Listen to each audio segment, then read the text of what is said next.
Hello mga people, mga human being tips and tricks na karon.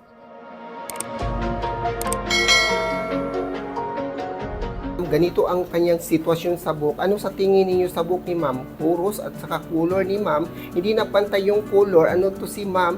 Nagpakulay lang ng DIY at ganito na yung buhok niya. Hindi pa niya nasubukan nag-ribbon. Matagal na daw. Nakariban siya pero ang tagal-tagal na ilan ng century ang buhok niya hindi na riban. At ngayon, i-riban natin ng Schwarzkopf na glatt rebanding. Tingnan natin kung ano mangyari dito sa buhok ni ma'am. Tingin ko sa buhok ni ma'am, para siya naka-Brazilian kasi ang dali-dali itong nag-straight ang buhok ni ma'am. Ito, naka-Brazilian to. At ganitong buhok, bilisan mo mag-apply ng mga gamot kasi maano ka, madali rin siya mo straight. So, baka magka-brito yung mga buhok ni ma'am. Katulad nito, iba sa tingin ko, parang patungo na siyang magbrito. Huwag kang mag-alala, kayang-kaya to, di ba? So, ganito talaga mag-iba ng buhok, lalo na pag hindi mo customer. Ngayon lang si ma'am, hindi ko to customer si ma'am. Ngayon lang kami. May ano lang sa kanila, Repair. nag-refer sa akin na ano na, maganda yung mag-iba ng buhok. Ano si ma'am, Tagalog talaga si ma'am, galing Maynila, ang layo ni ma'am, pero dito siya nagparipan sa Bohol.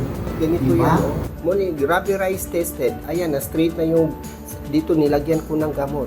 Pagkatapos dyan, ito, tingnan ninyo itong gamot. Nilagyan gamot is glatt rebanding, nilagyan ko ng kasi yung buhok ni ma'am dito, di ba nakita ninyo, no? Parang poros, grabe, parang ano na siya, parang dami sa talaga ang buhok ni ma'am. Pag hindi mo lagyan ng treatment yan, lalo yung masisira. So, careful sa mga gamot.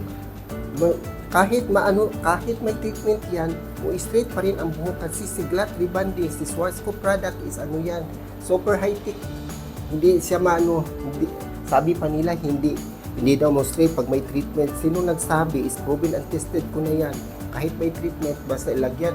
Dapat lagyan talaga ng treatment para hindi siya masira. Diba, ang lambot ng buhok ni ma'am, o kahit may kulay siya, o treated, o poros ang buhok ni ma'am, pero hilain mo yung buhok, diba?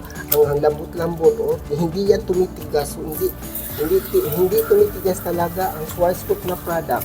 At pag magbandaw ng buhok is pwede aabot ng 5 minutes to 8 minutes hanggang 10 minutes. Running water lang para mawala talaga ang gamot. Kasi ang purpose dyan para pagplansa mo, pag hininga mo yung plansa, wala talagang usok. Ito na yung buhok ni ma'am tapos na nilagyan ng glatt rebanding. Ayan hindi siya nasira. Kahit anong buhok ni ma'am parang treated na ka-Brazilian to. Kanina ako ng gamot para ako na nagmadali kasi parang natakot ako kasi ang buhok ni ma'am is na grabing reaction yung buhok niya. Para hindi siya nag-brittle pero hindi naman siya nag-brittle kasi nilagyan yung mga treatment. Pag ganitong buhok, huwag masyadong matagal magplansa kasi ang buhok ni ma'am, di ba, damage, no? So, ganun lang, parang madali lang magplansa, hila lang, kadali lang, madalian lang para hindi siya masira. Katulad nito, di ba, na straight na, dali lang, ang plansa is super init yan, hindi yan basta-basta na init na, talaga, intended para siya sa buhok para hindi masira. Katulad nito, di ba, magplansa ako ulit ha. Tingnan natin, palapit ka unti, ayan, di ba, na straight na, ilang hila lang, pulot straight na. Madali lang siya, basta puros na buhok, dali sa buhok, dali lang siya straight. Palagay ninyo, ano ang ginawa ko?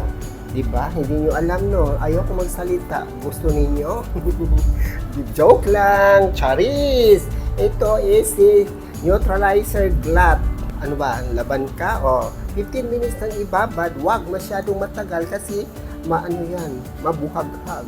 Yan, ganito mag-apply ng mga gamot. Ganun, parang ganito ba? Maghilak ka ng kaunti, pagkatapos hawakan mo, ganun. Ibukad yung mga kamay mo. Ano ba yung bukad? Open your arms and sing, open your arms. Ganon. Agoy, ito na ang kagandahan ni ma'am sa buhok niya. Ano sa tingin ninyo? Maganda o hindi? Galing pa si ma'am sa Maynila. Totoo yan, Tagalog to si ma'am. May lang siya, may project dito sa atin, dito sa ating Bohol. Pagkatapos pumunta siya dito sa akin kasi may nag-refer na si Miss Anito, yung yung customer kong matagal na, nagpaan sa kanya, nagsabi sa kanya, punta siya dito. Ito na yung buhok ni ma'am, di ba? Super ganda. Si Miss Glatt na to si ma'am dahil malayo pang pinanggalingan ni ma'am. Galing pa siya Maynila. Totoong galing siya Maynila, hindi yan biro. matagal na siya hindi nagpariban. Hindi siya nagpariban talaga kasi natatakot siguro si ma'am sa kanyang buhok. Kahit saan siya magpunta, wala talagang mag-riban pag kulay na maraming kulay ng buhok.